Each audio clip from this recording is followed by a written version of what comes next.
तर नमस्कार मित्रांनो.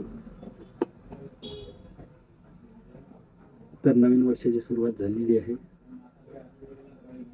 आणि मार्केट पण शांत आहे सध्या, कारण की उडी वगैरे याच्यानं सध्या मार्केट भरपूर शांत आहे. फेब्रुवारीमध्ये 14 किंवा 15 पासून पुन्हा सुरू होणार, तेव्हा लग्न वगैरे लागतात. चांदणीबुडीमध्ये जास्तीत जास्त लग्न कॅन्सलच असतात, कोणी करत नसते.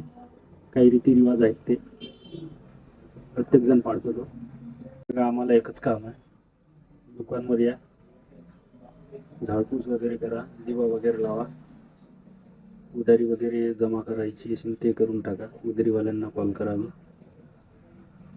त्यानंतर मग आपलं जे डेलीचं रुटीन आहे ते इंस्टाग्राम स्क्रोल करणं, पॅन्ट वगैरे पद्धतशीर लावणे. दुकान चांगले ठेवावं लागते, कारण की दुकानमध्ये केव्हा पण कस्टमर आला, दुकानचं इम्प्रेशन पडलं पाहिजे त्याच्यात. त्यामुळे दुकानचं पूर्ण आपल्याला काळजी घ्यावीच लागणार.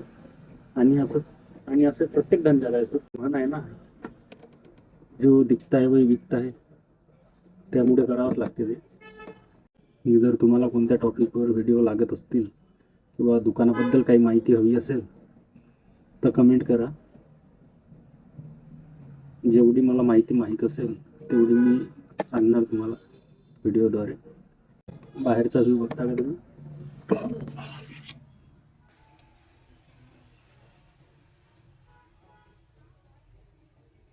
ते पाणीपुरीच्या गाड्या आहेत.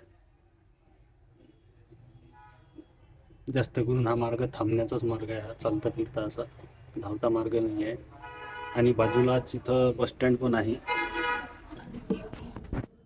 बाजूलाच इथं बसस्टँड आहे आणि ऑटो स्टँड पण आहे. बसेस वगैरे जास्त करून याजवळ जातात, कारण की कसं आहे, दुकान टाकलं म्हटलं म्हणजे सर्वात जास्त महत्त्वाचा राहतो स्पॉट.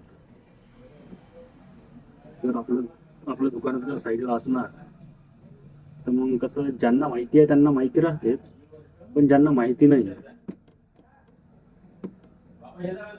त्यांना माहिती शक्यतो दुकान मेन रोडलाच पाहिजे. कारण की कसं, येणारा जाणारा आज दिसते उद्या विचार करते, परवा येणार असतो, आज नाही उद्या. आता लग्नाचा वगैरे माल भरावा लागणार आहे. या महिन्यामध्ये अखेरपर्यंत माल भरून टाकावा लागेल.